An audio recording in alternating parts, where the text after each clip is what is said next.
Ooh, we're live. Hello and welcome everybody to Flicker Effect, episode 383. We are recording and broadcasting live on Wednesday, November 3rd, 2021. I'm David Lotz. Joining me as always is Bobby Jackson. Hey, how's it going? Jascha Wilson is also here. Hey, everybody. And Hey. Michelle Hillard. Hello, everyone. Howdy. It has been a long time, Jascha. First of all, it's been like we've been off like a couple weeks, and then Jascha, we haven't seen you in a long time. It has been a while. Like I was even thrown off as like, is it two hey-heys or is it hey? Three heys. I think it's three. So I think it's three. Yeah. It's so completely messed up. We're gonna have to go back and start it all over again so I can do the whole hey, everybody, and greet you. But it's great to see everybody again. It's great to chat with you guys. I haven't chatted with you in a really long time. So my sincerest apologies for being absent, but it's great to be back. It's good to have you back. Yeah. And we haven't been able to do a show in a couple weeks. I was going to bring up quickly because it kind of ties into our subject matter. Like a couple weeks ago, I couldn't be here because I was in Austin. I went to Formula One for the first time, the U.S. Grand Prix in Austin. That was the weekend Dune opened up. That was the weekend Dune opened up. Right. So I didn't get to see Dune until that Tuesday, and we'll definitely get to that in a second. I bring it up because I didn't talk to a ton of people there, but I met up with some friends from the area who apparently did talk to a lot of people, and it was packed there. There was just a ton of people at the Grand Prix. I think you heard, Michelle, that of all the Grand Prix around the world, is it the most attended? Yeah, they were saying on Sky Sports, that was who broadcast the race. Yeah. They were saying that it is the most attended Formula One race out of all the Formula One races because it's the largest. They have the most capacity available. Right. So there's that, but that it's almost always sold out, and that this year it was sold out and it was completely packed. And so it was officially like the most attended Formula One race in all of 2020 and 2021. But I was going to mention the friends of mine that I had met up with. I guess they talked to a lot of different people that they met, and they said they encountered a ton of people who were there for their first time, and it was because of the Netflix show. Like that was going to be my question. Really? They were introduced to Formula One basically through that show, and they were there for the first time. Like I guess there was probably a lot of that, which doesn't surprise me. Then once I thought about it, but I also haven't been going to the U.S. Grand Prix in Austin. It's not like I could compare the crowds to previous crowds. I mean, I know the sport is growing. It is. But that was going to be my question, is like how many people actually have been turned on to Formula One through the Netflix special? Because I personally am one of those people. I am definitely into the masses of that. And I enjoyed the documentary and the show on Netflix and got into watching it for a while. I haven't finished it, but I did really get into it. I was really enjoying it to the point where it's gotten me piqued my curiosity of maybe going to Miami for their Formula race out there. So I was kind of jealous to even see that you were in Austin getting a chance to enjoy that and watch the show and whatnot. Was it cool?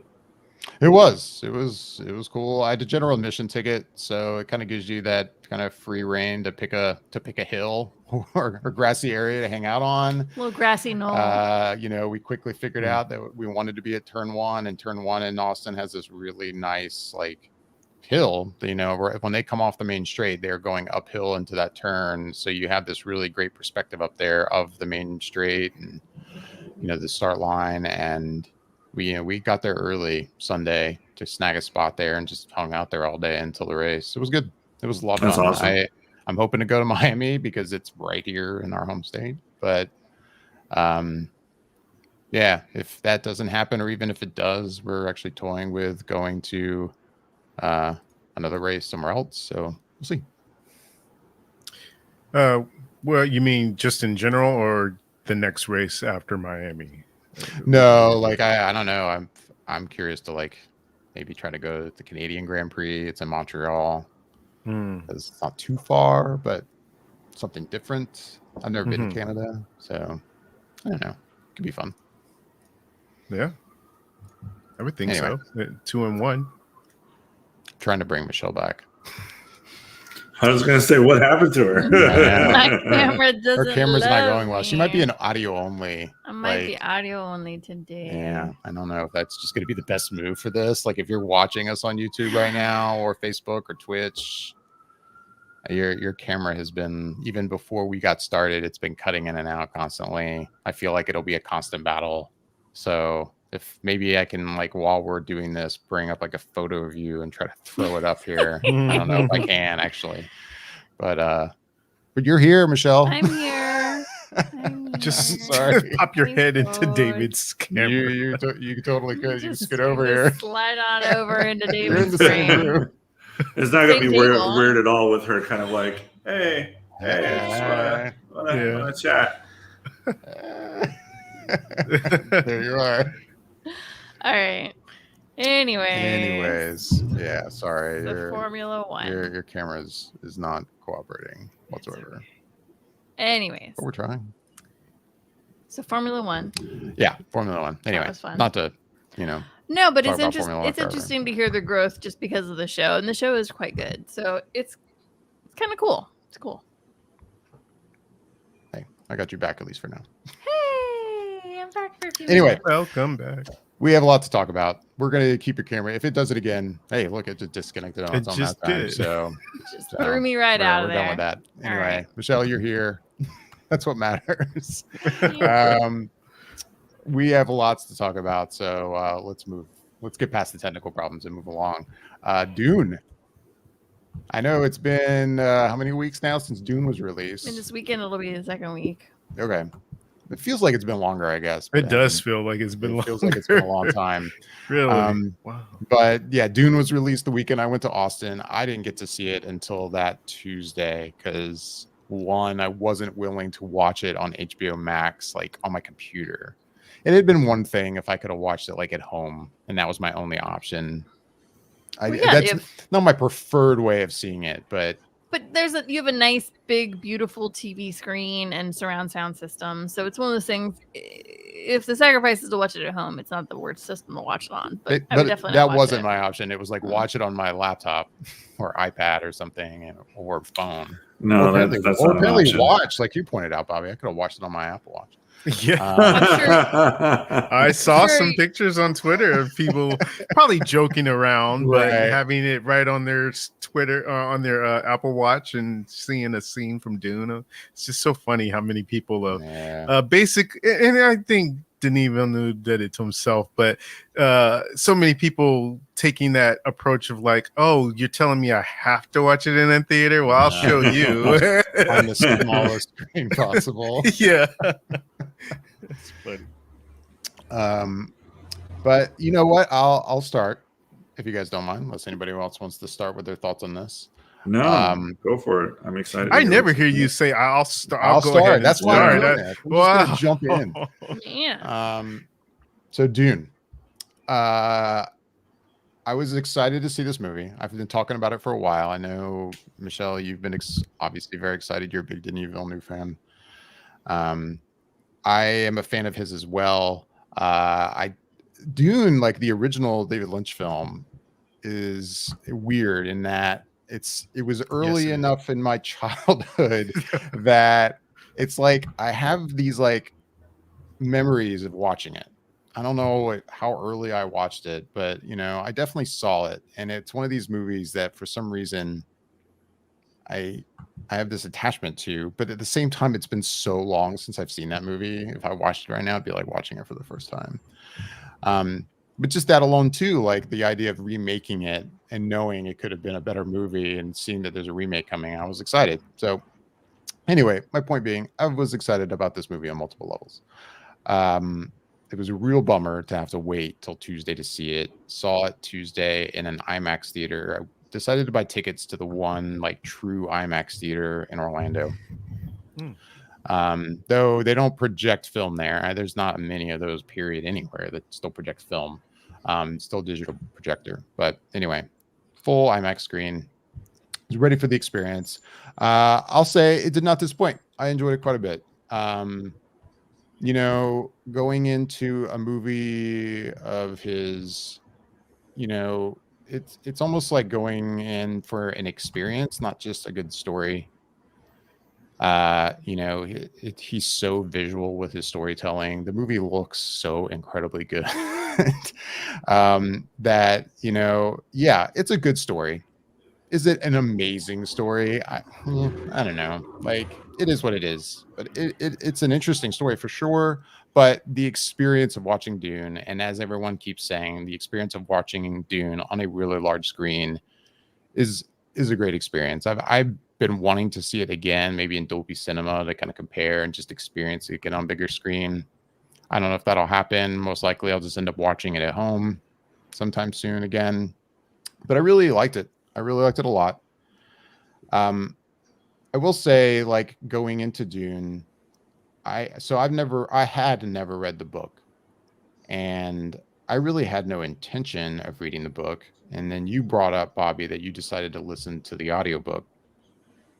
Yeah. And then, like, soon after that, I was thinking about it. I was like, you know what? I have an Audible account. Maybe I'll listen to it. So I decided to listen to the audiobook before the movie.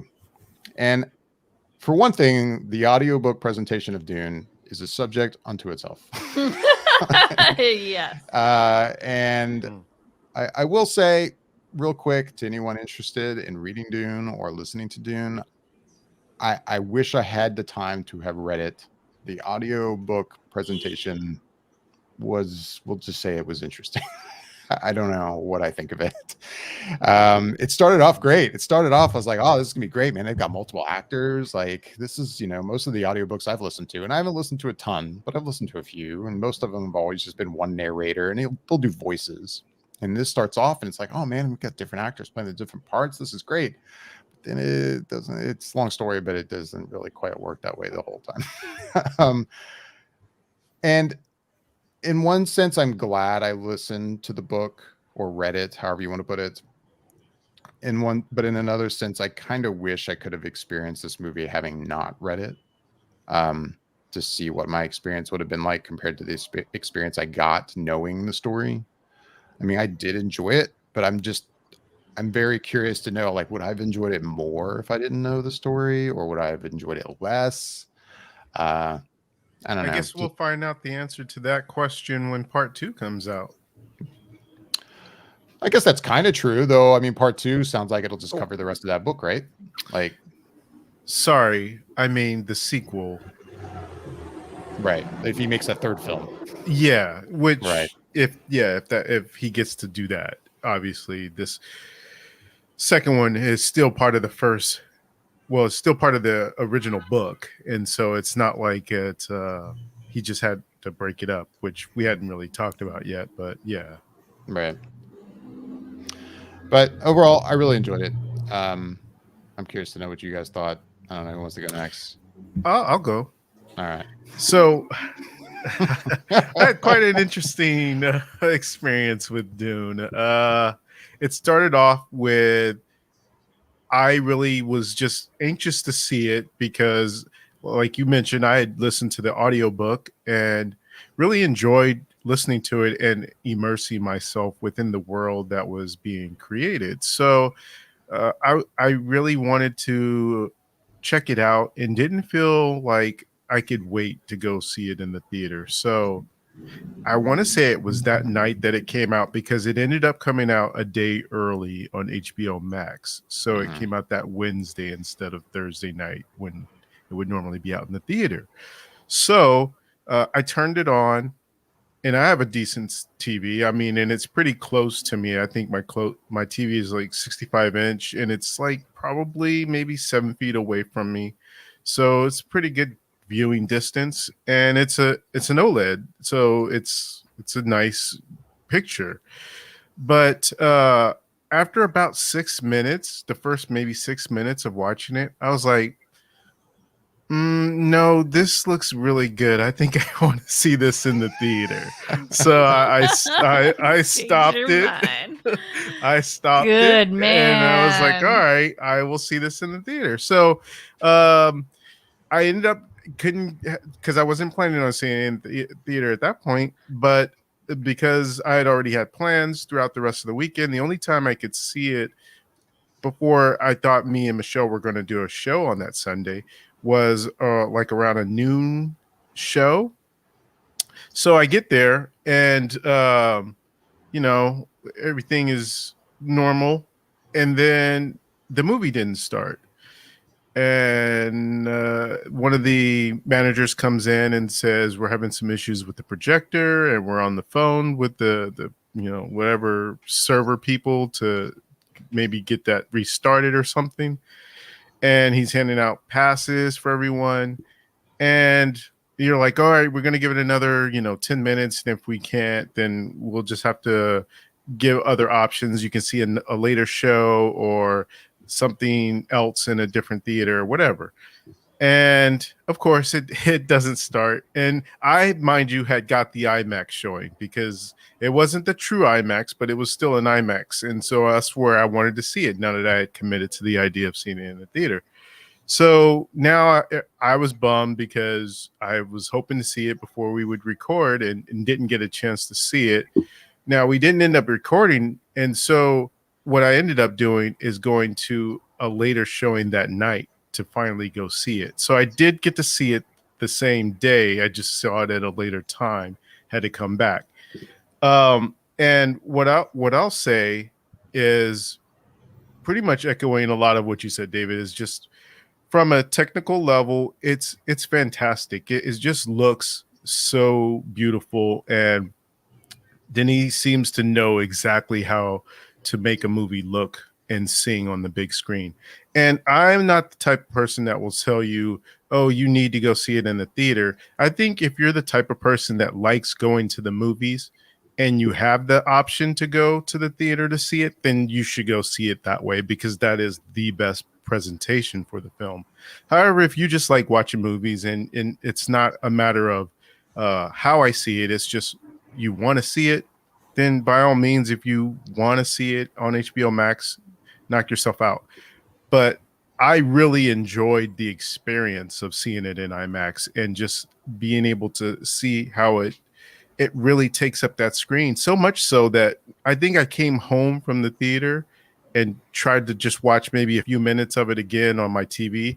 And I was like, oh, it's not right. It doesn't have the same feel as it did when I was in the theater. And so I haven't rewatched it on my TV yet. And although I will, because one thing I did notice when I was in the theater, and I don't know if this was everyone's experience, but some of the dialogue was hard to hear. And so I was kind of like,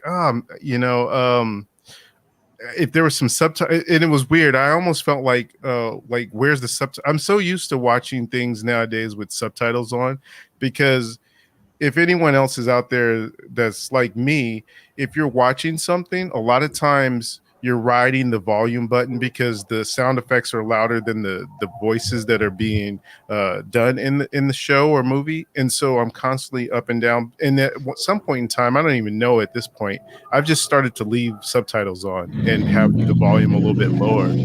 So I think that me seeing it a second time will be definitely with the subtitles on, so I can see exactly what's being said and some of the moments I missed. And going back to the story, I agree in that I think the story is good, but it's not like it's the best story I've ever seen on film or in that epic scope. Everybody does a great job in terms of the acting and whatnot. I think that for myself, and again, I have to agree with David, is that it would have been interesting to see it cold, because I felt like since I had listened to the audiobook, a lot of the things that weren't in the movie, my mind was already filling in those gaps because I had listened to the book. And so one of the things that I ended up doing the next day, because I had no experience with the David Lynch film, I went and started watching the David Lynch film. I haven't finished it. I'm about an hour and so into it and got about an hour left. And what I will say for that movie, so far of what I've seen, is it really felt like he wanted to make an actual direct translation of the book into film. Because what the old one does that the new one doesn't is that you hear inner dialogue, and so you hear, or monologues, or in someone's head, and so there's voiceover at times as well. and so it almost kind of holds your hand. I hesitate to say hold your hand because it doesn't treat you like you're dumb in that sense, but it's just like he really wanted to put everything that was in the book into the movie. And I think if for some person who watched this and felt lost, if they were to go back and watch that, they would get more. And if I had one criticism of the movie that Denis did that I like it so far from watching the original version or the David Lynch version, and also from listening to the audiobook, is that you get more of the Harkonnens and you see more of the Baron and what he's doing in the old film and also in the audiobook, and you don't get that much of that in this version of the movie. So that's probably like my nitpick more so than anything, but overall, yeah, it's just so well done, and he definitely delivered a winner in this one. No, it's funny you brought that up because I know we talked about that. I brought that up to you when we talked about the film, and I forgot to say that. I had basically the same comment about the Harkonnens. Like, I wish there had been more. You know, I mean, we're not talking about spoilers with the movie, Right. but I wish there had been more like kind of character development of the Baron, especially, and you know, that kind of family situation compared to what we saw in the film. Yeah. But, yeah. And you know, you mentioned performances in general. Like, I was gonna say, like, overall, I thought the casting in the movie was great. I think probably my highlight was Rebecca Ferguson as Lady Jessica. I kind of expected her to be really perfect for that part, and I really thought she was. If I had one nitpick kind of casting choice, and I say what I'm about to say, and I'm also I'm kind of holding back judgment until the second film because we don't see much of this character, and that's probably Zendaya as Cheney. I mean, once we do get to a point in the movie where she actually has some dialogue and we meet her, I don't know. That was one character that I was like, ooh, I don't know what I think about her in this part. Like, and I've liked her and everything I've seen her in.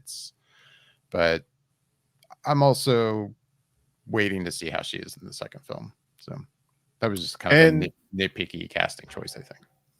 And I will say that for those of you out there that we haven't actually discussed it, but just to bring it up briefly, is that the movie starts off in the title sequence saying part 1. So this is not a complete movie in and of itself. It does have an ending where it's not the full ending. It's going to pick back up sort of like Lord of the Rings or something of that nature, right, where it's more continuation of a story that you'll see later. And Denis Villeneuve has said that in the second part of this story, Cheney becomes more of the focal point and the protagonist of that story. So you'll definitely get a good sample size of what you think of her based on the second part of this once it comes out.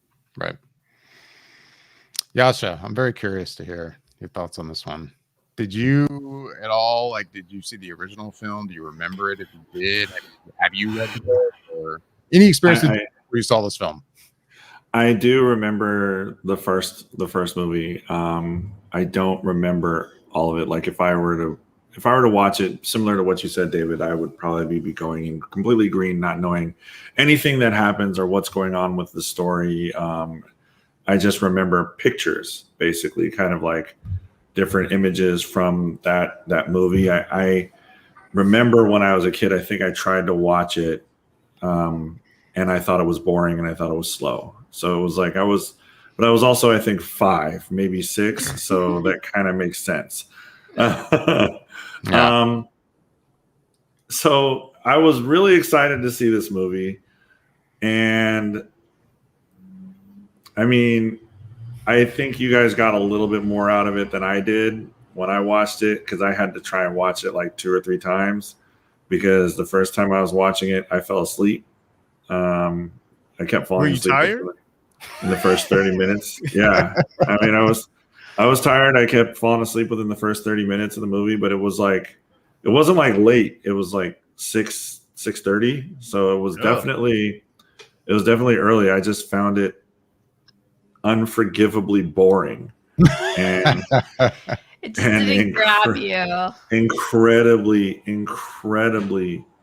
for lack of a better way of saying it, fucking slow. Like it was just, and that's not to say like when I was watching it, I was like blown away with how beautiful it looked. Like the special effects were just like surreal. Like when the ships are flying around, and I'm just like, dude, this looks like it's really happening. Like they really put some time and effort into that type of, CGI and making it like, because it really got me believing in this world.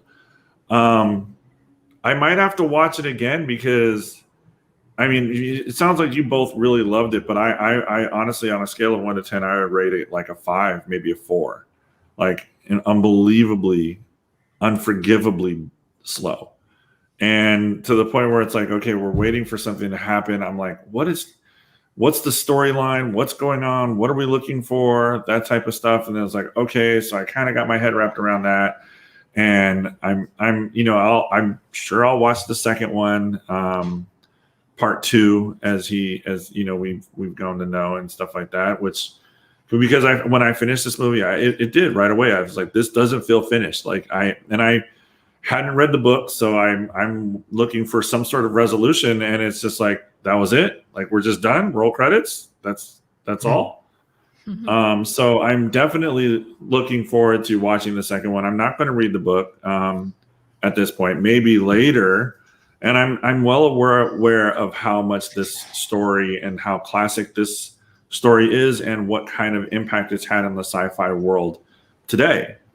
But I watched it and I just found it dreadfully slow and kept expecting and or wanting something to happen, and it wasn't there. And even to the point where the dialogue or the communication with the people to try and carry the story along was just like, it was unbearable. I was just like, this is bullshit. Like I can't even follow what they're saying. Like I can't hear what they're saying. So it was just like, it was frustrating. It was like trying to watch.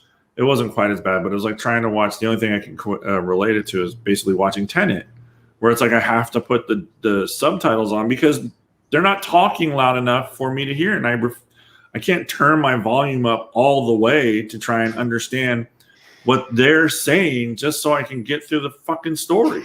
Like, I mean, it's just like, it doesn't make sense to me. I'm like, this is like, look, I get it. It's like, it's beautiful.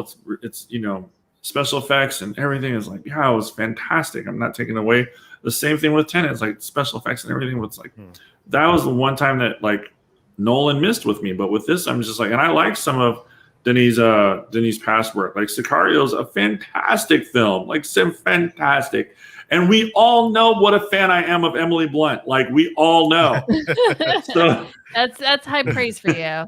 So, and I loved that movie. Like I thought it was fantastic. The storyline, everything was beast. So that's my review on it. When I've had friends ask me, I was like, look, if you want to watch it, you can watch it. But it's like, in all honesty, it's remarkably slow. It's almost unbearably so. I feel like there's a lot missing and a lot that I am not picking up on. And I'm I probably will try and watch it again, but it was not a strong finish for me. It was more just like, all right. So that showed like there was going to be all kinds of action in this really cool plot, and the really cool plot kind of fell short, and it just kind of wasn't really there. So I was like, all right, cool. Maybe I missed it. All right, Michelle. Is that kind of what you were expecting, David? Based on your reactions to me and Bobby talking, yes. Yeah, my poker face wasn't that strong. Like when you were talking about you were so pissed because you had to wait to watch the movie on Tuesday, and I was like, yeah, I was so pissed because I had to wait for this fucking movie to end. So I was like,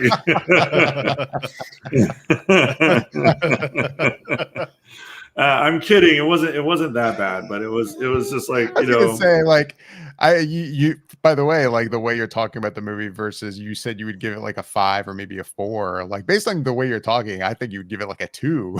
Yeah. No, I wouldn't say it was that bad. It was just like I just, like I said, it's like, taking the special effects, and once I finally kind of, I guess, figured out what was going on, and the translation of the story and like really absorbing it and stuff like that. But I thought it was cool. It was okay. I'm definitely going to probably have to watch it again, like, because it's just like, it was it was a miss for me. Like I didn't know what the hell was going on. Like I was just kind of lost for a while. So Yeah. I want to give it another shot. I want to give it another go.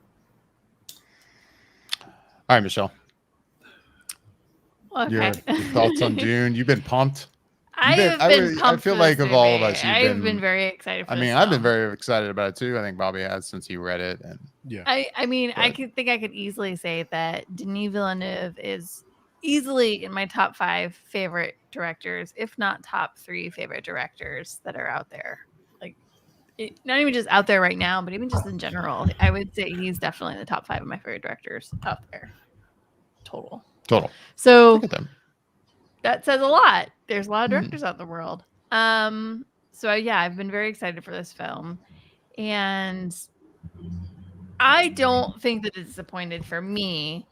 And I'm with you. There's a part of me that wishes maybe I shouldn't have listened to the audiobook just before watching this film, just so I could totally go in for fresh. But as a whole, I'm actually kind of glad that I did listen to the audiobook, as heartbreakingly messed up as that audiobook is. And like you said, that is a whole nother conversation. It gave me a lot of information, and I think it just gave me a much deeper understanding. And honestly, just even learning the language that kind of is happening in this book, the names of things, they're not traditional. This book was written in 1960. I think it was published in 65. 65. So it helped to kind of set up, in a way, this kind of genre of sci-fi for the world. So, I mean, you could definitely see how it helped to influence, Star Wars, and it helped to influence, Game of Thrones in a lot of ways. And it's a unique idea. Now, in the book, they definitely take their time because you really get a lot of depth and substance. And I think Denis was trying to execute that in this first film. So you can kind of get a much deeper understanding of the characters and their situation, the way that they all have set up in houses, and the layers and levels and tiers that are within a universe that is outside of our own. So yeah, in a way, the first bit of the film, I think, does kind of start off a little bit slow, but I think it's just really trying to set up what you're about to start getting really in deep into. I have to say, I really, really, really enjoyed the hell out of this movie. I saw it on Thursday night. I saw it in a Dolby. I thought it was spectacular. I think the sounds, the effects, just everything visually stunning. The cinematography is amazing. I think the actors that were cast were pretty gosh darn spot on, but I do agree with David. I just really needed to see Zendaya as Cheney, I think, in part 2. I think in part 1, she doesn't have the big enough role, and I think she's still trying to find her footing with this character. Yeah, I was super, super happy. And then I got to see it a second time with David at the IMAX. And I will say, like, as much as I enjoyed it at the IMAX, and it's nice because so much of that movie is filmed in actual IMAX cameras, and I will say, in comparison to my Dolby Digital to the IMAX, I don't feel like I was missing a lot in that Dolby screening. And if anything, I think I actually enjoyed it better in the Dolby screening. I'm assuming it's because of the sound quality. Probably. Yeah. I think it's because of the sound, because I didn't feel that I had issues hearing as much of the dialogue as what you guys are saying when I was in my Dolby.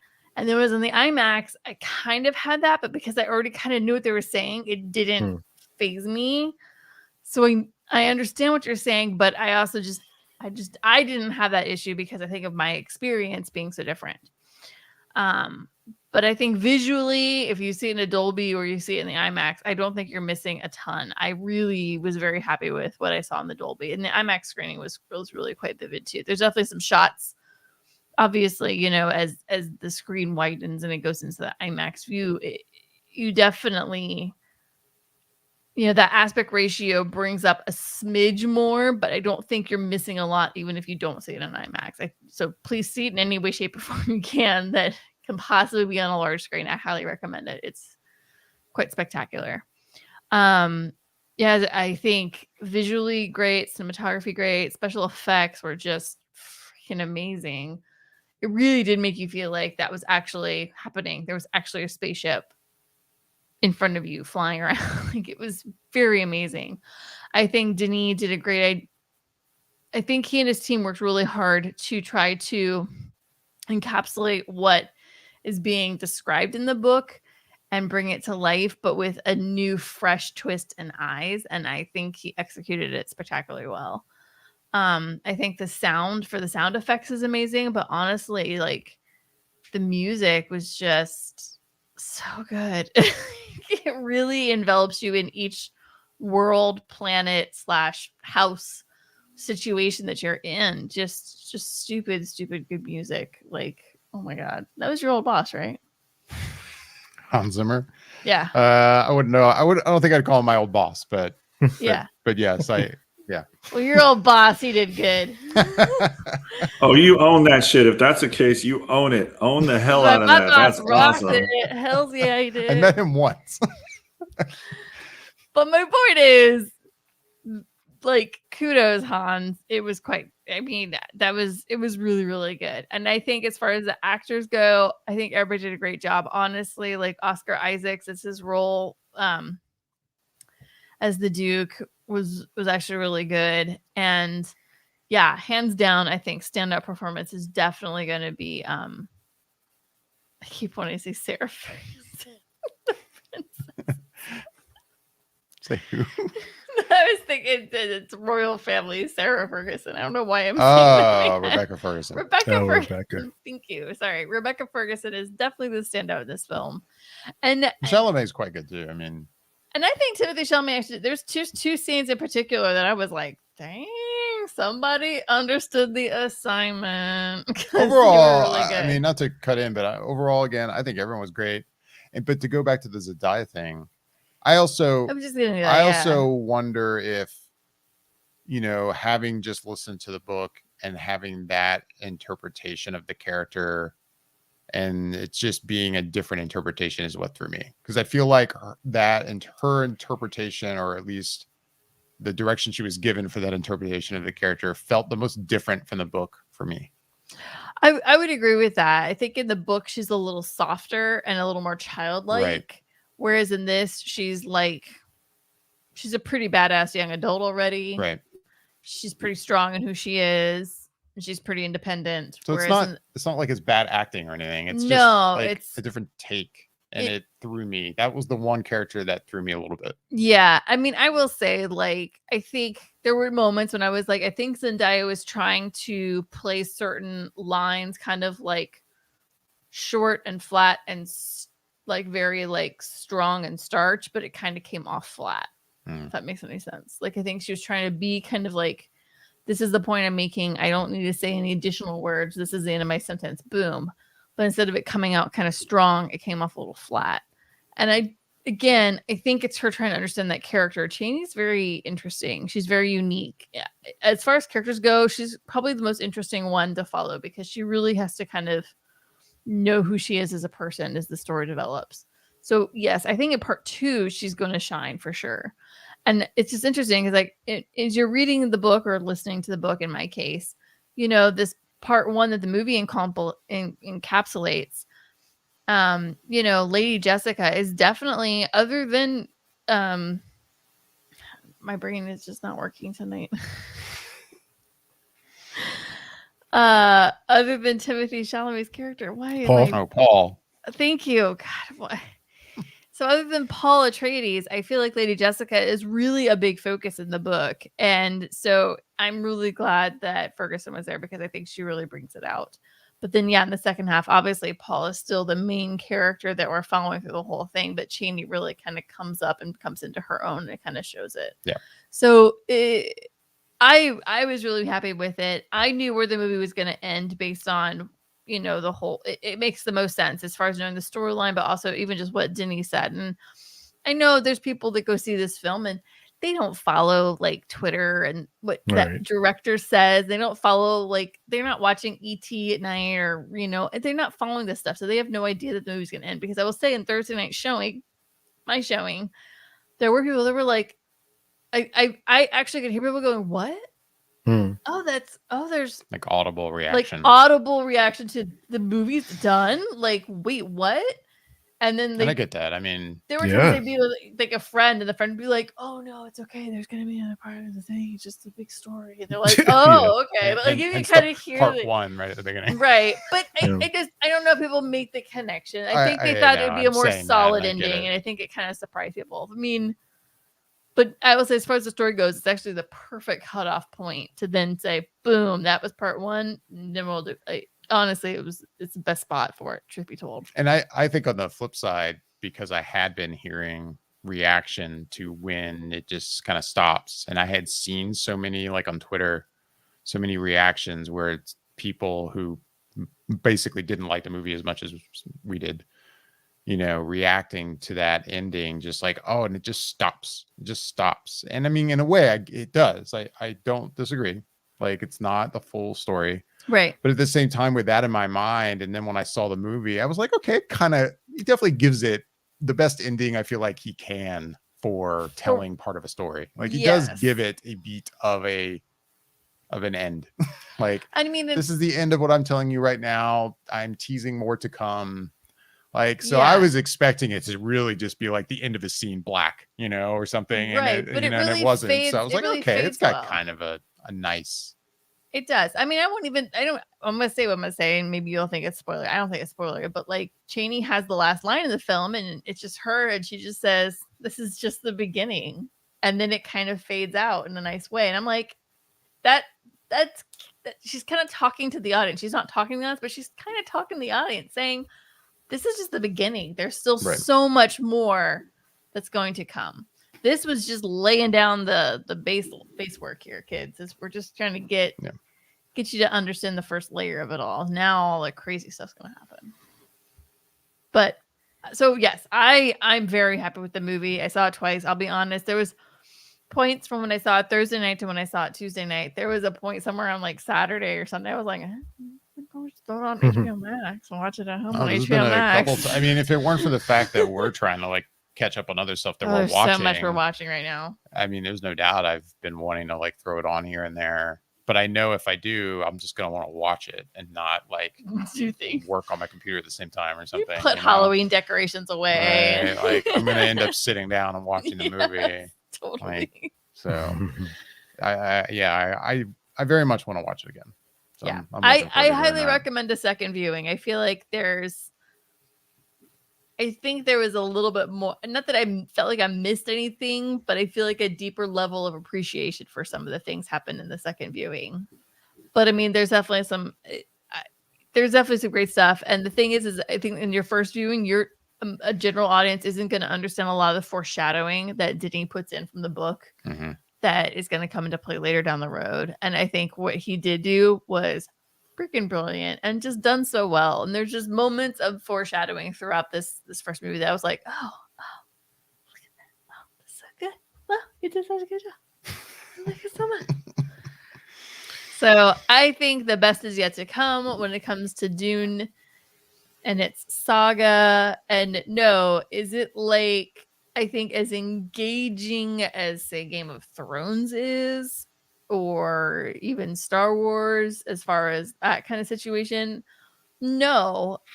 But at the same time, it is an interesting story. And I think this is one of the first books that really kind of brings this idea of this world into a sci-fi level. And I think it really does create a stepping stone for what we know now in the sci-fi world, just in general. Stories, this kind of ideal. Right. I liked it. You liked it. So that's Dune. Anybody? Pop quiz. Yeah. Pop quiz. What is the name of the planet that they call Dune? Arrakis. Yeah. They don't say it much, but everyone just calls it Dune. And so you just kind of have to remember. Yeah. Because there's some names and things in there that's another kind of reason why I would like to see it again with subtitles, is because you hear it in the books, but I'm always kind of curious of how it looks and the way it's spelled by certain things, just because you don't know necessarily. And like even with the Muad'Dib like name, it's just like, how do you spell that? It's kind of a weird thing to when I was hear, listening but to not the spell. when I was listening to the audio, I actually pulled up the Wikipedia and then I just printed out the characters and it breaks the characters up into their houses and has their names. And sometimes I'd be like, what name? And then I'd be listening to it and he would say, I'd be like, that's what that name looks like. Oh, okay. That's not what I would have ever said if I said that name out loud. But okay, cool. Good to know that. Like, Right. There are some cool names too. The I will say like what? Like who comes up with a ganja bar? Like what? It's almost like at the level of reading Tolkien. You know, like the names are just so original and so rich, and it's interesting. And there's I feel like I could have a whole nother conversation about the book and about the whole idea of Dune. But yeah, it's intriguing that he comes up with these names, but in a way he really is, the author is trying to almost indigitize them in some of the certain things into the different categories that they are in, I guess, in their way. It's hard to explain this out loud. But no, the writing would be really interesting, which is one of the reasons I would actually love to read the book and see the way things are done, because it's one thing to hear it, but I'm glad I heard it, at least to see it in the movie, because I was like, I think I follow what's happening much better, I think. But yeah, in hindsight, again, to anyone listening, if you're curious about it, if you have the time, I think I would read it. I'm saying that as someone who didn't read it and I listened to it, but I wish I had the time to just actually read it and kind of interpret everything on my own, as opposed to hearing the performances in the audiobook. And again, the audiobook was weird. Again, we could have a whole nother discussion just on the audiobook. I don't know if that's like the only version. I mean, that was the one on Audible. Is it? I wonder when that was produced. Like, I was gonna say too. So when it comes to Dune, I would. This is a kind of movie I would kill to see a really great, like, behind the scenes, like, featurette, like not just featurette, but like making of how that movie was made. Oh my god! For sure. And then at the same time, I would be, and this probably sounds kind of weird, I would be fascinated to have a documentary made on the making of that audiobook. Like the decisions that are made as to like how performances are done and who they're done by, and then they change from chapter to chapter. Like, I just want to know why was the audiobook made this way? Like, what happened in the production of that book that, and then I don't know if that's just coming from me being a, having experience as a recording engineer, and I've done like a lot of voiceover work before, and it's just very, the production of the audiobook kind of fascinates me. The production of the audiobook is interesting. So it sounds like the audiobook production that we listened to was released December 31st of 2006. Okay. So it has been out there for a while. That's for sure. It has, but at the same time, you have to imagine there was one before that, right? Like, I mean, I would assume. Well, this is just the one thing out there. So the reason why I don't think so is because audiobooks haven't been that big of a thing for that long. And only thing before that would have been audio on tape. So so I don't know that they would probably have done that back then. Book of Dune with 15 cassettes. The thing is, like, exactly. I remember as a kid seeing Dune in audio cassette tape form at libraries. Like, and it was a whole like fold out situation. And like it's a big booklet of cassette tape. So I mean, audio has been around at least since the 80s because of cassette tape. But I will say digitally, this is probably the only digital version that there is right now. That would not shock me. Right. Anyway. And it's not that great, so don't listen to it. So that's Dune. Unless anybody has any last thoughts, wrap up on that one. I will. Last thing I'll say is just that for you and Michelle, and for anyone else out there, if you've watched this version, I would challenge you to try and go back and watch the David Lynch version, just to kind of. I've been very interested to do that. I can see it's probably going to happen in the next probably 2 weeks. Because for me, I I saw it so long ago. It'd almost be like seeing it for the first time. I just remember the first time I remember watching it as a kid and kind of going, "This is weird," and I don't know, like just not being down with it. But again, I was a kid. Like I'm sure I watched it when it was like on, Sci-Fi Channel with commercials and crap too. So it probably wasn't like the best viewing. But no, I could see within the next 2 weeks, you and I probably sitting down watching it. Right. And all I'll say is that some things shocked me that they did in that movie and that I thought were just done in this new movie. I didn't realize because they don't get so descriptive about certain things with tech that they do in the movie. So I was surprised to see I think we're losing Bobby. Things show up in the open in the current. Sorry, I think I broke up there. Yeah, you did a little bit. And I think I broke up. But one thing you'll definitely get a good little laugh out of is the personal shields. That was quite interesting. Yeah, I remember that visual because I watched the trailer for the David Lynch one recently, and you see the shields in it, and yeah. But again, just think of how spectacular Denis Villeneuve's special effects team is. That looked so cool in this movie. Yeah, so it did. No, I agree. All right, so we've obviously been talking about Dune for a while. We have a lot of other things we do want to touch on. So we're gonna run through some things as quickly as we can while we still have time.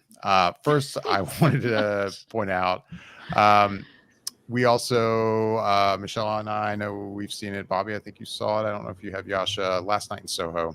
Yeah. From Edgar Wright. One of your favorite top 5 directors.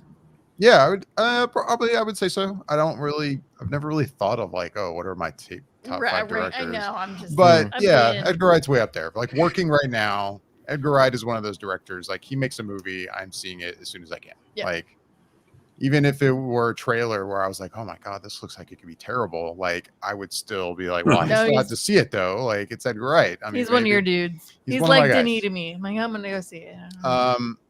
And so we saw Last Night in Soho, and I really enjoyed Last Night in Soho. I mean, you kind of going along with what you're saying though, Michelle, like I think sadly I have a certain expectation with Edgar Wright films, and maybe that played into a little bit of it where I really enjoyed it, but I wouldn't necessarily like, it's definitely not one of my favorite films by him.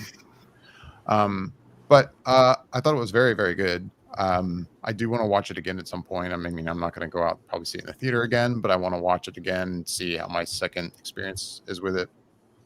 I thought all the performances in it were great. It's, it's combining kind of horror and thriller and some different genres, but I really enjoyed the story. I don't know. I liked it a lot. I mean, I don't really have a lot to say about it other than I liked it. Michelle, you? Yeah, I'll say I actually liked it. I think I might have liked it just a smidge more than you did, but I actually really enjoyed it. And I think the reason I probably liked it is because I feel like I'm hot and cold when it comes to Edgar Wright films. There's some that I enjoy and there's some that I don't enjoy.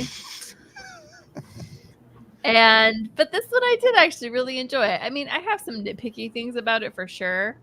But as a whole, I think the execution, it was a solid picture, like through and through. And it was really fun to watch just before Halloween because it really is a good, like you were saying, like mystery, thriller, like it just really kind of, it's a mood. That whole movie is it's a mood.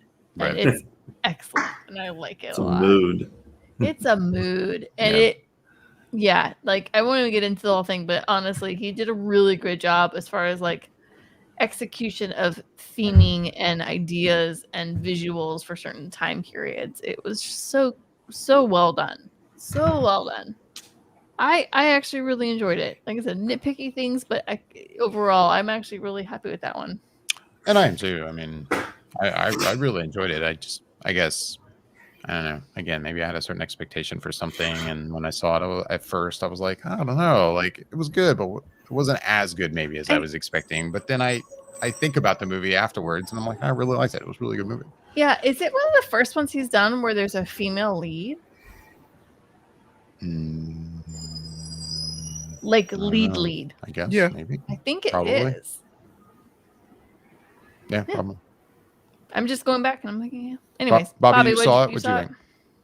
I'm somewhere right around where you guys are with it, maybe more closer to where David is with it. I think I really enjoyed it quite a bit. Edgar Wright is just such a fantastic person that seems to really dig into his crate of things that he loved and want to pay some sort of homage to it in a way. And this is no different. I just think that he's such a good director in terms of way he stylizes his movies. I mean, Yeah. look no further than Scott Pilgrim or even Baby Driver, and it's just like you see that he likes to make stylized movies. And I will say maybe in this case, maybe the stylistic framings of it was a little bit more what he was going for than some of the characterizations that was going on in the movie. Yeah. I agree with Because I would say that there was lacking in some parts there, and particularly one character I didn't know. It seemed like that character was just there to serve a purpose for the main character to be motivated to do something else early that. on. I think I know what you're talking about. Yeah. Yeah, and then there's another character that's in there that a male character that is I think pretty much the only African American character in there, and there was a situation with that character that just kind of made me cringe a little. But those things aside, the story was like very like compelling to watch. Anya Taylor-Joy is hypnotizing. You really can't take your eyes off of her when she's on the screen. I mean, she's just very magnetic in that way. Thomasin McKenzie, I think she just did a really great job as well. Diana Riggs, can you see her last performance? It's just there's a lot of good performances in there, and the story really does kind of bring you along. Is like David said, it's a mix of things. It's horror, it's a thriller, it's a mystery, it's all these things, but they blend well together in the way that he tells the story. And I, like Michelle said, there's some nitpick things and a few things here and there, but overall it's just a really enjoyable movie. And it's great always because Edgar Wright is in a sense like a Quentin Tarantino or Denis Villeneuve. Well, I won't say Denis currently, but just someone who likes to make original films and that aren't sequels or aren't based on something existing in that way, and that they're telling their unique stories, and that's always a welcome thing. So I always applaud him for that, and we'll see things that he puts out, just like you said, is that if he has a movie out, I'm going to go see it. So again, this one is something that I think deserves a little bit more attention, even though it's only been out really a week. But didn't have a I great think go check it out. opening weekend. It didn't. No. Sadly, no. But I made like 4 something million. I Yeah, think, or somewhere around there. Man, that's kind of crushing because Yeah. it came out right before Halloween, which was so perfect for it, honestly. Which is funny too, because I don't think, I mean, it wasn't like set up originally to be, I think, a Halloween release. I mean, it's been pushed back because of COVID. I think it was going to come out like in the spring. Somewhere Really? And its original dates, time I slot. guess I could see it as like a February or March kind of a situation, but anyways. So Jascha, did you see it or no? No, I did not. No, I want to. I just didn't get a chance to get out there and see it. It was not being offered on HBO Max. I'm kind of missing out. It's a good one, and I'm sad that it's not doing better because it's a solid film. Oh yeah, absolutely. It's definitely a solid film. So what have you seen, Jascha? Or no, I'm sorry. No, go ahead. No. Yeah, I was just Jascha, curious. what have you been watching? Well, I watched Halloween, the latest iteration in that story, so I got a chance to watch that. It was entertaining. It was, it was what it was. The nostalgia aspect that they put into the show, to the movie, was really strong, and it played. And I didn't know that they were doing a third movie with these characters, like in this essential trilogy that they're redoing with this movie. And I'm looking forward to seeing that. Like I want to see how they're going to kind of finish it up. Like it kind of ended on a little bit of a cliffhanger, or it could, it could be just the end. But I think they'll do the third one. I'm pretty sure I heard that they are. But it was interesting. It was fun. Like if you've seen the first Halloween movie, like I would, and then the remake that they just did like a couple of years ago, I would, I think that you're supposed to just pretend that the bullshit that they put out there in between that doesn't exist and just go right into these movies. So it was entertaining. It was good for what it was. Yeah, and I will just to clarify, just so no one gets confused, but the one that came out a couple years ago is a continuation of the first one. It didn't remake the original Halloween. One. Yeah, so it's the like original Halloween, and then basically we're supposed to forget the all second the other Halloween ones. all the way through. Yes. To the last. Yeah. Which I'll be honest, that's the way I like to remember it. I think it's a better way. It's not confusing at all, though. But no, it's not confusing at all. Not at all. Not at all. But no, I will say, I think it makes for a much better storyline as a whole. I mean, I know what's going on, and I'm fairly confused as to like what's even. Especially happening. when you call it because it was just called Halloween, right? It was just called Halloween, which is Halloween. the same title as it's like the new Scream. Is the new Scream film just going to be Scream? Like, yeah, it's just called Scream. I think it's just called Scream. Yeah. And I'm like, but why? Why can't we But why? know what it is? Scream 4. Why can't we? And like just call it and Scream I'm looking forward to seeing that too. But it's like I send you guys too. Is like here's another thing that we did not ask for, nor did we need, and yet here it is, and it's getting ready to come full circle again. And I don't even think Wes Craven's alive anymore, is he? He passed away, didn't he? No, he passed away a while ago. Yeah, a while ago. Yeah. So sadly, they're just taking his stuff and shitting all over it. No, I'm just kidding. So wrong. Where's the lie? Yeah. So I saw that, and to give you like a little synopsis of what some of the stuff that I've watched, I just recently watched Night Teeth this past weekend. That's a Netflix movie.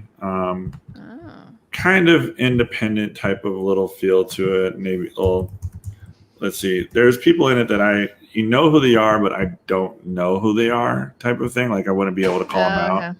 You know what I mean?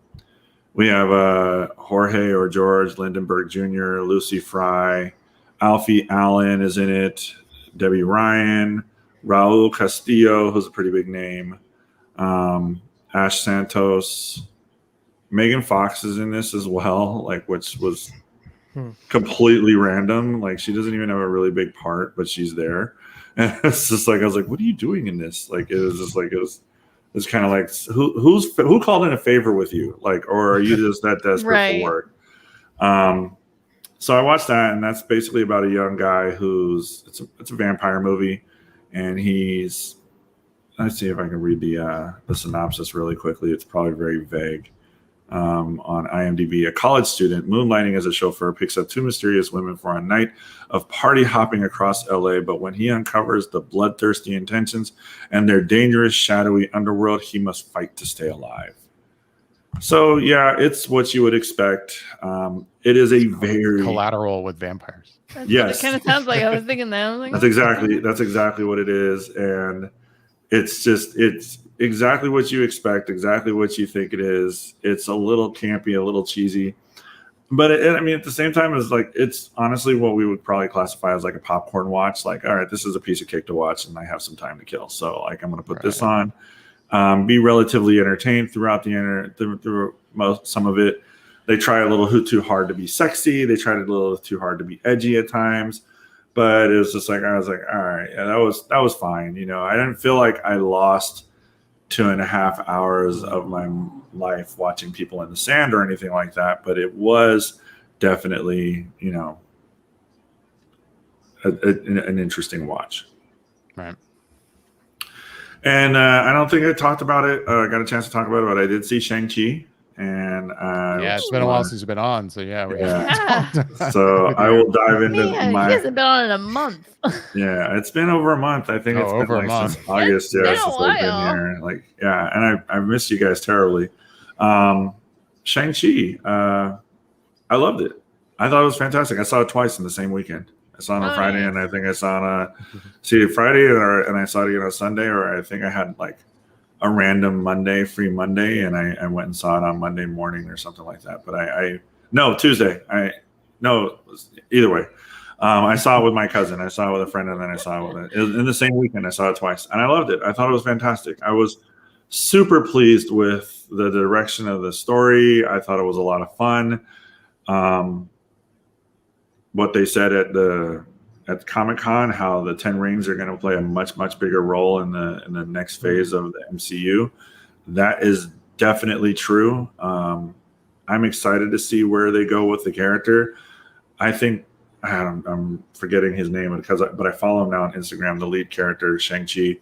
I think he did a fantastic job, and his fight scenes were they were so creative. And I genuinely, I tell people, like, this is a kung fu movie. And I think I told one of my friends, I was like, if the Iron Fist was like that show would have, but it wasn't, and it took away from what I think the real story should have been, which is a kung fu story. And they really fixed that with this movie, and it was a lot of fun to watch.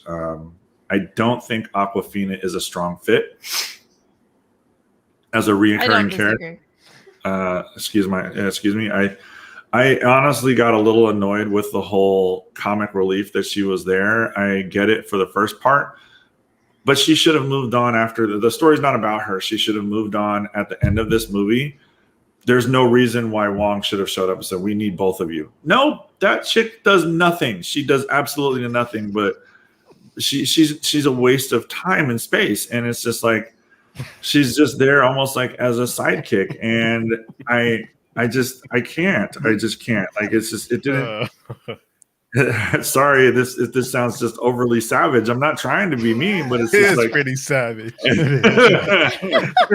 A waste of time and space. Pretty savage. Savage. I guess that does come off a little harsher than what it meant to be.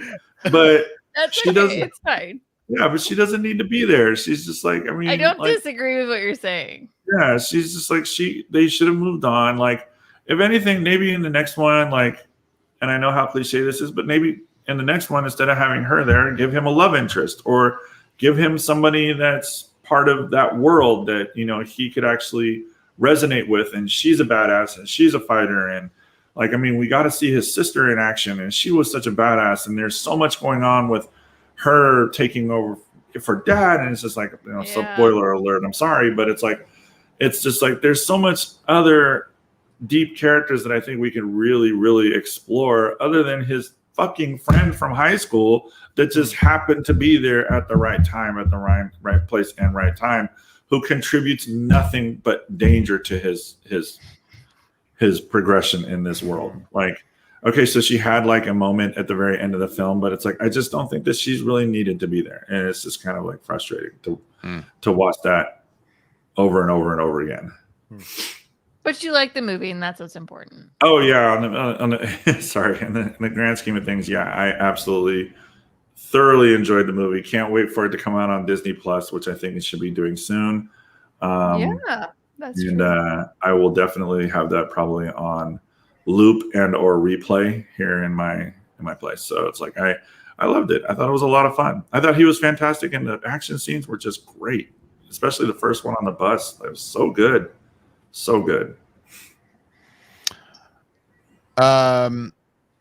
Cool. So I was gonna, Bobby, you mentioned earlier, you were talking about like stylistic directors like, Edgar Wright and Quentin Tarantino.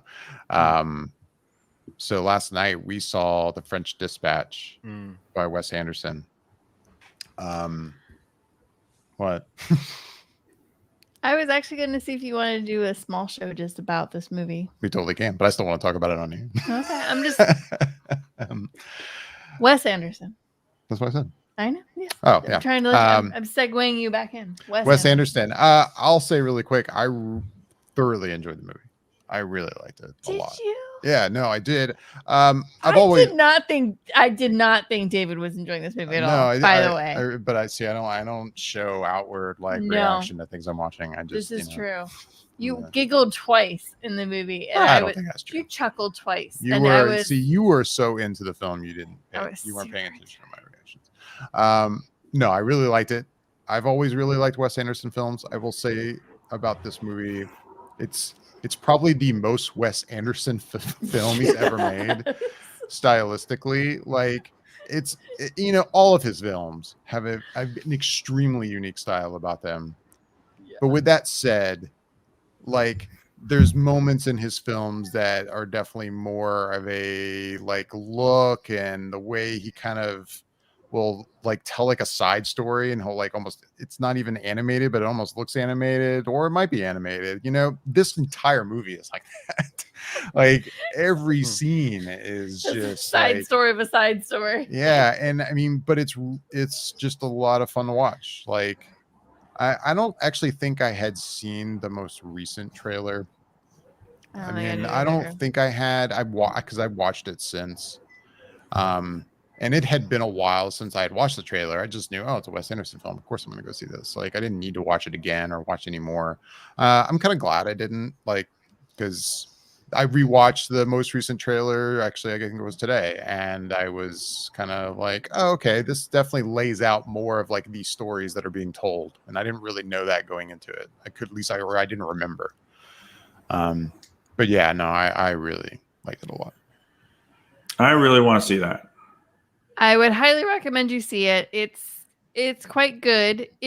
David said it perfectly. It is the most Wes Anderson film to date. Like, yeah, I think so. It is extremely stylized in his way, but at the same time, I think it really is a perfect fit because, and I don't think I'm giving a lot away. I feel like this whole movie is like a love note to basically like a very specific type of like a magazine, like the way the New Yorker is done. It's very love lettery to the way we used to enjoy magazines and articles. A certain kind of journalism that is dying off, and it's done that whole way. And so I didn't realize really a lot of what was happening in this movie, because my whole thing is the same, like you just said, like it's a Wes Anderson film. I like Wes Anderson films. I'm going to go see it. I think I watched the original like teaser trailer for this film, which gives you absolutely nothing. And I was just kind of like, yeah, okay, cool. And I went into it pretty cold. And I knew a few of the actors that were in it, but they're all kind of the same actors that usually wind up in a Wes Anderson film, with some new names, which is great. New names, new faces. No, I thought it was brilliant in a way. Like the comedy is just, it's so unique, and his films are just there's an eccentricity to the way he tells a story and the characters he writes and the comedy that's happening. So you have to be very comfortable with Wes Anderson, I think, to really enjoy these films. But at the same time, like it was really fun. Mm-hmm. And it's smart. It's really smart and witty, and yeah, no, it was a good time. I liked it a lot, actually. Good. I could talk about it for a while. Hence why I'd like to do a little show. Maybe we will. Mm-hmm. Bobby, anything you've been watching you want to talk about? Yeah, as we mentioned, again, that you have the Last Night in Soho out, and it hadn't been getting much traction. Another movie that came out a few weeks ago that just kind of really died on the vine is, oddly enough, a Ridley Scott movie. The Last Duel with Matt Damon, Jodie Comer. Who else am I forgetting? Ben Affleck and Adam Driver. So Adam Driver, yeah. Definitely a big cast, and this movie is about this story about this female that played by Jodie Comer, who accuses Adam Driver's character of raping her, and Matt Damon is the husband and has to defend her honor. And the way the movie is told is really cool structure. I think they call it like a Rashomon, where like you get 3 points of views. So it starts off telling one person's point of view of what the events happened, and then the second person and the third person. And with some of those, all three of those stories, some of it is the same scenes, but maybe told from a different perspective, and some of it overlaps. That's a general sort of truth of what happened. And then you really get the actual truth of the story. And I thought it was really, really good. And man, I feel like this must have been a fun movie for Ben Affleck to do, because he plays sort of a Lotharius kind of character where he's very carefree and just is living his best life kind of thing. And it seemed like he was having fun with that role. And I would say ignore, or at least try not to focus too much on the wigs and the accents that kind of fade in and out, and just sort of delve into the story itself, because it's really a good. I thought it was a good story and some good acting. And I said it before, and I'll say it again. And I think that Jodie Comer is on the come up, because she's so good of an actress, and I think that you'll start to see her in a lot more stuff. But yeah, I enjoyed it. I wish it was doing better, but I think it might be one of those movies people end up discovering later on a streaming service or something. Right. Yeah, I was really curious to see this one, actually, and sadly, when its release date was in life and the the way the world works, it just wasn't working out. I was like, there's other priorities I have, unfortunately, over this film, but it looks really good. Like, yeah, I need to find some time for it, but yeah. Anything else, Bobby? No, not for me. But there was one other thing that I wanted to hear from Jascha, and I wanted to hear what he thought of Venom. Ooh, good question. Let there be carnage. Oh man, I laugh. You know what? I've taken a step back and look. I just try to take it as it was. I kind of enjoyed it. It was okay. I'm really the best, by far the best part about the whole movie was the last 15 minutes of it, like without question for me. And for those that haven't seen it, I'm not going to spoil it. If you haven't talked spoilers, I'm not going to talk about the big reveal at the end and whatnot. But the one thing that I will mention about it is it very much opens up a lot of possibilities for these movies, or for this movie. And I'm interested to see how they're going to do it. They kind of touched on it already. I thought it was okay, but I didn't really care for the first one when it first came out that much, if I remember correctly. It grew on me, and I kind of accepted it for what it was, and just kind of like, okay, you know what? Screw it. It's cool to see him on screen. It's cool to see this big badass on screen. We kind of lost a little bit about that, in the second one, but I did, for the most part, think it was okay. It was cool. But to me, the best part about it was the ending and the possibilities that it brings forth. All right. I still haven't seen either of those films. Last but not least, I wanted to ask you guys. So tomorrow, Eternals drops. I'm sure we should hopefully be recording and broadcasting on Sunday. I'm sure that's basically all we'll be talking about. I don't know about you guys, but we're seeing it tomorrow night. I'm curious, like leading right up into it, what everyone's expectations are. And I want to start by saying, I think if you looked like at a graph of my interest in Eternals, it would kind of like start off really high just because it's something completely new for the MCU. And you guys know me, when it comes to a lot of this stuff in Marvel, I'm not familiar with it anyway. But to have something completely new in the MCU, it's like, okay, cool. Something to kind of change things up. Like, right. I'm excited for that. And knowing the cast, seems like a great cast. I've been excited. Now, when the trailers have come out, I'm not saying the trailers look bad or anything. The trailers look good. But at the same time, they didn't like exactly like get me pumped up or anything. Like, they were fine. But if anything, probably more recently, or say in the past like month, my level of excitement has been more down to just kind of a normal hey, it's a Marvel movie. I'm excited because it's a Marvel movie, but other than that, I haven't been overly like pumped for this. And for those who don't know, critical reaction to this movie has been interesting.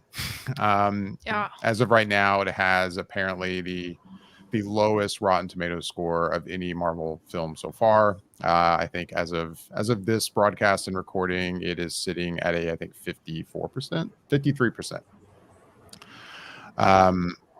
So it is, according to Rotten Tomatoes, it's certified rotten. I guess you could say right now technically there are more people who liked it than didn't like it, but it's getting close to 50% at this point. And I've been hearing a lot of this kind of sentiment from critics that it is very, very different from any other Marvel film. And when I see that score and when I keep hearing that, I'll be honest, I'm kind of back to being really pumped about seeing this. I think because I know I've gotten to a point where Marvel movies, and we talked about Shang-Chi, like I like Shang-Chi, but I had a problem with the Marvelness of that movie. Like the Marvel humor especially really did not work for me on multiple levels to a point that it really bugged me. And when I've been hearing that this movie apparently is so much different than any other Marvel film, there's a part of me is like, maybe I'll really like this. And I don't know. It has me excited to see it. Also just to see where I fall. I'm just curious to see after tomorrow night, like, am I going to be like, no, you guys are all nuts. This is great. Or is it really just not that good? I don't know. I'm curious. So I'm curious to hear where you guys are with it. Bobby, what's your expectations with Eternals? I would say it's pretty high, but then again, I think I'm just always at a high level of expectation and anticipation for any Marvel film because, right. Honestly, at this point, I would say more so than I'm interested in the actual story of any of the Marvel movies. I'm interested in what's being introduced and what's going to propel this universe forward more, which maybe is not a good thing because I'm not necessarily looking for the actual content of what's being presented, and I'm just looking for the bigger picture kind of thing. But those are the things that excite me because it's like a little tease of what's to come. And so I think that I find that really fascinating and interesting the way they start to seed these things in. And so I look forward to it. But even just on a general level, I'm interested just because I think this is one of those properties that even though I read the Gaiman comics, the Neil Gaiman comic version of these characters, and had started recently reading the newer version of it, for the most part, they're still relatively unknown characters to the vast majority of people.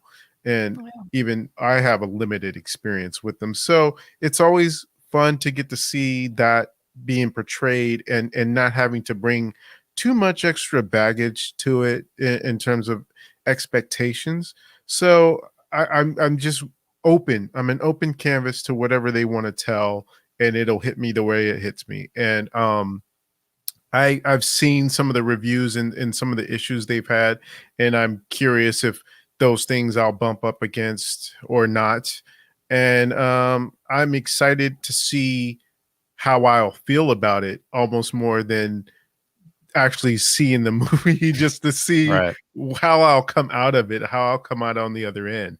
Will I be more of the critics, or will I be in a higher percentage in terms of liking it, but also curious to see that weekend or whenever it gets posted what the audience score will be on Rotten Tomatoes compared to the critic score, because sometimes there is that big disparity where the audience score is way higher than what the critic score is. But typically on Marvel movies, they're about on par. So this will be interesting to see where the general public will lie. Will they kind of be right around where the critic score is, or be way on the other end, like in the 89 or 90 percentile of making it a fresh, certified fresh kind of thing from an audience perspective? I suspect, based on everything that that I've seen and heard, that it might come in right around, I'm guessing 75-76% on Rotten Tomatoes audience score, but we'll see. I'm interested, and I can't wait to see it just on its own value and merits. But there's so much other stuff around it that has my curiosity piqued it almost even as much, if not more, about the film. Right, Jascha, what are your... I mean, Bobby and I actually align so frequently and so perfectly sometimes when it comes to our reviews and our takes on Marvel movies. And I think he's pretty much hit this on the nail on the head. I'm, in all honesty, not expecting too much. I'm expecting fun, and I'm excited to see what they set up for and where they lead with these characters. I think that this is, they're trying something definitely very brazen and very new with this. And I'm really looking forward to, like Bobby said, just seeing what they introduce with these characters. And I think they are going to try and make a different take of it. I mean, that goes without saying with, just even the showing of the trailers, you can see that it has a different feel, in my opinion, from what we've seen in some of the other movies. We've always had the fantastical, but this is like very hardcore type of magic stuff that we're going to start dealing with now. Especially with Doctor Strange and whatnot. So I'm excited to see where they're going with the story and what they're going to do and how they're going to implement it, and who's going to make it into the next series or make it into the next arc of films that come with this. I guess kind of like with you, David, even the fact that so many people are kind of shitting on it, especially the people, is like, okay, so are you just so accustomed to one particular formula and Marvel can't try anything else? Or are we, or do you not really like the movie? And either way, I'm still going to see it. I'm still going to watch it, and I'm still excited to watch it. Like, it doesn't change anything when it comes to like what I'm looking forward to. I mean, these movies are a lot of fun, and I think Kevin Feige has a really good handle and grasp on what he's doing when it comes to moving the stories along and moving the plots and the templates, and has an idea and a vision, and I'm looking forward to it. So yeah, I'm definitely can't wait. I mean, to the point where I might even try and see it tomorrow night if I can. If they can find a show that's 7:00 that's relatively close to me, then I'll probably go see it tomorrow night. Yeah. And Michelle, take us home. I think we're all kind of in the same grouping here. I'll be honest, like I'm looking forward to this film. I've been pretty excited about it. I'm hoping that it's a little bit of a departure from what we've seen from a lot of the Marvel films. Like you're saying, some of the Marvel films have a little too Marvel-y as far as like the comedy that you're getting and kind of the stylization of the film. And I'm kind of hoping that this kind of goes in a little bit of a different direction. Like, I'm not looking for silly comedy. I'm hoping that we're going to get a little more polish, a little more almost refinement in a way in this storyline and what we're going to get out of these characters.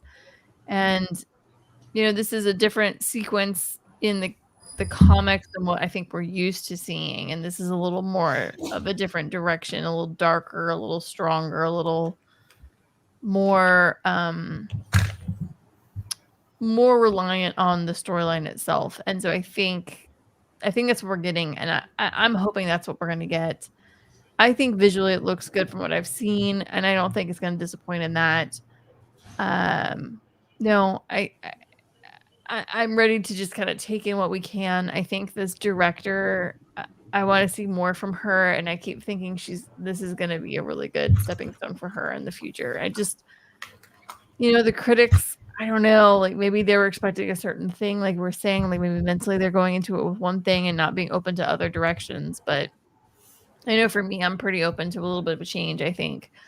And this newer phase of Marvel, I think, is going to be a much better section, in my opinion. But I think the Eternals will be interesting as a whole. But we're also talking about the critics on Rotten Tomatoes. Yeah. Where they'll find something wrong with The Godfather, The Dark Knight, and literally Citizen Kane, almost to the point where it's just like, wow, really? That's what we're doing? So it's like they nitpick and they pride themselves on trying to chop these films down. And I mean, I personally expect a little bit more of an artistic sense when it comes to this movie, because in the field, because that's what this woman director has done. I expect fantastical beauty, bright, almost majestic type fight scenes, and really just interesting takes, because I mean that's kind of what she's done in the past. So why would that change dramatically with this? Obviously, I mean, if Feige wanted to go with somebody that would do something and stay true to the template or whatever and stay consistent with this type of field, then he could have done that, but he didn't. He chose this person for a reason. So I'm willing to give her the benefit of the doubt and really go in there wholeheartedly and be like, yeah, man. Yeah, I think maybe people are afraid of a different change in stylization, and I'm wondering if that's kind of a part of it. But I think from what I can see in the trailers, I think visually it looks like what I'm kind of hoping for. And honestly, like, I think the cast looks great. And not that, Angelina Jolie or Salma Hayek have ever made just like whatever movies, but for the most part, those are two actresses that are very specific in the movies that they choose to be a part of. Like, they're not just willy-nilly taking a role in a film. Like, so for me, for some of these actors to be choosing to take on a Marvel film, a comic book movie, if you will, like, that says a little something to the level of what we're getting here, to the quality, in my opinion. And again, I'm not saying Angelina Jolie hasn't just taken random crap job movies, whatever, and that Salma Hayek hasn't either, but they're pretty freaking picky on what they decide they want to commit, 6 months to a year of their life, if not more, especially when you go into the after production and what you do of their lives to be involved in, I mean, like, maybe I'm wrong in that thought process, but well, we will find out soon enough. I'm excited. Like I said, Eternals. Well, I guess there's actually some screenings tonight, but yeah, officially starts tomorrow night. Yeah. So we hope to be talking about it on Sunday. I'm looking forward to talking to all of you guys about it for sure. With that, we're going to wrap things up. As always, we'd love to hear back from everyone listening and watching. You can reach out to us on Instagram and Twitter at @flicker_effect. You can email us at feedback@flickereffect.com. If you're watching us on YouTube or wherever we are streaming, which is also Facebook and Twitch, you can leave comments and questions. Make sure to like and subscribe, all that good stuff. If you are not watching us on one of those 3 streaming services, you can also just listen. Why not? Or you can also listen to just the audio version of the podcast, which is available basically anywhere you listen to podcasts, including Apple Podcasts, Google Play Music, and Spotify as well. With that, I'm David Lott. I'm Bobby Jackson. I'm Jascha Wilson. And I'm Michelle Hillard. Thanks for listening and watching.